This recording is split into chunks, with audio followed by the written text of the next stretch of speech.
Hey guys, good morning. So this week our theme is the road to recovery, and anybody who's been around here for a while knows the famous Bill Esteb and his beautiful chart from circa 1986.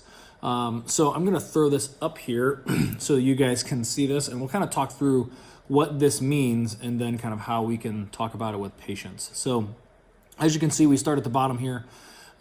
Typically with a patient in pain, because, why do most people seek our help? Because they're having some sort of problem, right? So as you look at this, there are clearly three ways that a patient can progress after starting care, right? They get better, they stay the same, or they get worse, okay? And of course, this is all 100% symptomatic, right? It's not necessarily physically or in reality, right? So either you get better, you stay the same, or you get worse, right? Ultimately, guess what? We expect people to get better, right? The overwhelming majority of people do. And that's kind of where you see them get into this orange zone and then up in the yellow area where you see it says feeling better. And as Bill talks about, this is where the patient has a decision to make, right?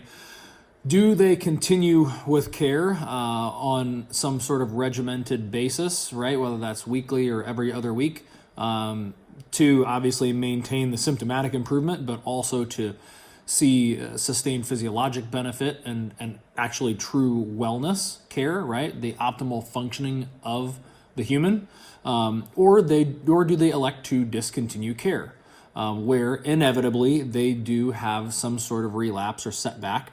In which case they typically do start care again, and guess what? We go back to seeing them 2 or 3 times a week to get them through that episode. So, again, I know you guys can go through this, go through this with some of the young folks a little bit more detailed, but something that I very commonly talk about with people, especially when they get to that feeling better part, is I always caution them.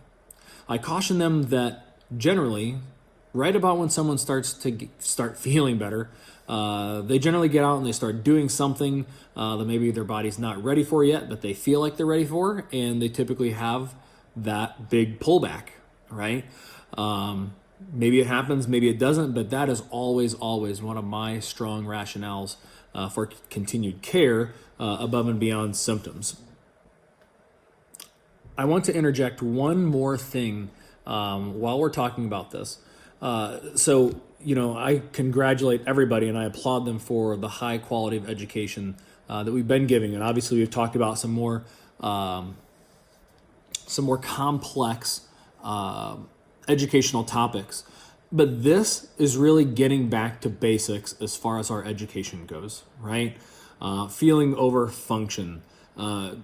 The fact that consistency yields great results, that inconsistency yields inconsistent results.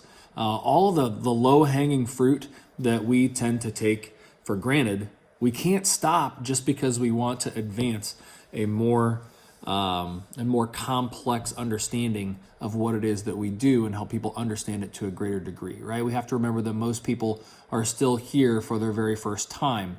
Or that most people, unfortunately, they got to that yellow part on the chart and then they dropped off and they haven't gone back to a chiropractor in 5 or 6 years. So back to basics with our education and make sure people understand what we do and, more importantly, the why. Happy Monday.